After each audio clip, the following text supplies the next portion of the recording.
Hey y'all, welcome back to the Bergerac channel. This is Jim, your humble host, and I'm out here tonight to tell you how I'm still able to make videos for y'all.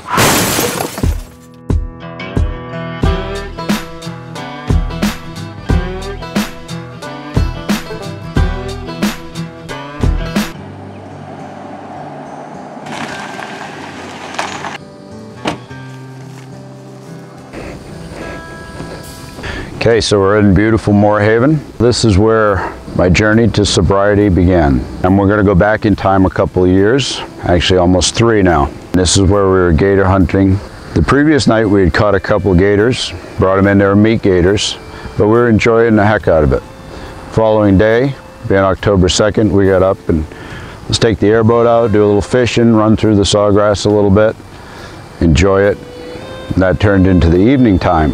So the evening was coming to a close. It's time to pull the airboat up out of the ramp, and me not being of sound mind and body, decided, hey, it would be a really good idea to be to work early tomorrow morning.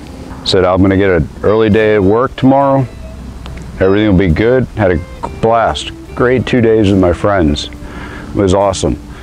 It'd be great to sleep in my own bed tomorrow and start the following day off fresh. They didn't agree with me. They thought I should stay here for the night. The pilot told me when we were flying one time, and I asked him, how far will we get when the engines quit? He said, we'll get right to the scene of the crash and we'll be the first ones there. So why don't you come with me and I'll show you how this all went down. So we're doing the same thing right now that I did the night of October 2nd, 2014, which was drive from Moorhaven to Clewiston, and I got there just fine. Now that I was in Clewiston, pulled up to the Wendy's, ordered a couple burgers and a coffee. This time I'm just gonna get coffee. But I do clearly remember pulling back onto Highway 27. This is where I came to in consciousness after ordering the coffee and the burgers at Wendy's. That was the last thing I remember. I cannot recall anything about the impact or the drive from Wendy's to here. What I do remember is laying on my back with my arm out where the windshield was, and I must have fallen asleep and swerved off the road. When I collided with the rear of the semi-trailer, the frame of my truck went underneath and the rest of the truck compressed inward. Notice how the pipe from the bottom step on the trailer went clean through the front bumper. Thank God in heaven that I didn't have a passenger with me in the vehicle, because they wouldn't have made it. It's kind of one of those moments that you have looking up basically at the sky because the roof is missing, and I'm thinking, this is not good. I was thinking about everything that's happened to me in the past, my life, difficult times, whether it's work or otherwise, and what really went through my head at that moment was, somebody kept me alive through this. What did they have in store for me? Kind of picked my head up a little bit off the dash, and I noticed there was somebody standing outside the truck. And I could see a whole row, being the lights from all the ambulances and everything, in the distance. I could see people standing off to the side, quite a ways away from the truck. Well, I asked the man outside the truck, said, hey bud, what happened? He's like, man, you hit that semi, which the semi was about right here, off to this side. My truck was piled up in this area. The first thing I'm thinking, is everybody okay? He looks down at me and he's like, are you okay? I said, yeah, I'm fine. Help me get my feet unstuck from wherever they are and I'll walk the rest of the way home. He's like, no, stay right where you are, don't move.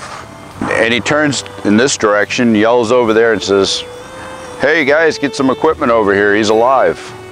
It's literally, as I remember it, that's the way it happened. The ambulance crew and the paramedics, I remember them coming over and they thought I was dead. And as far as I can recall, they must have been waiting for the hearse because there wasn't anybody around. Just this one man standing outside the truck. And they slid me out on the gurney. That was it. Lights out again.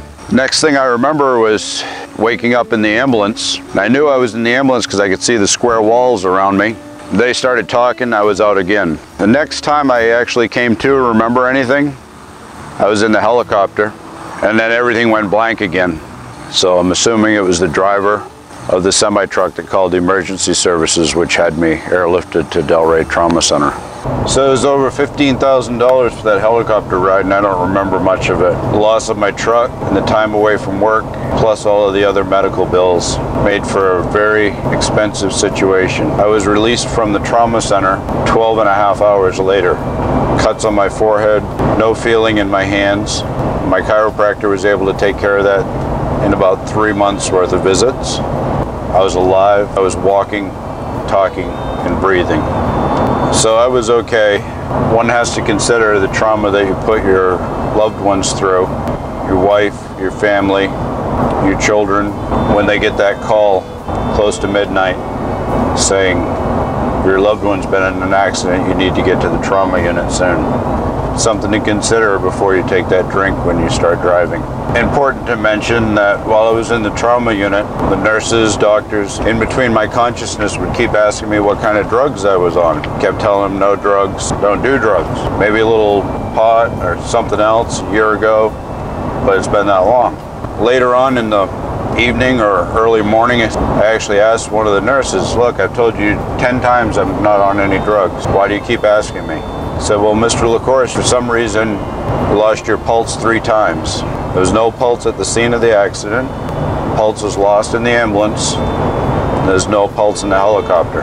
But apparently they were looking for whatever narcotics was causing this to happen. They eventually halted the testing because they didn't find anything. The fact that I had been drinking earlier in the day, I believe, impaired my judgment on how far I could make it without sleeping. That's the way it went down.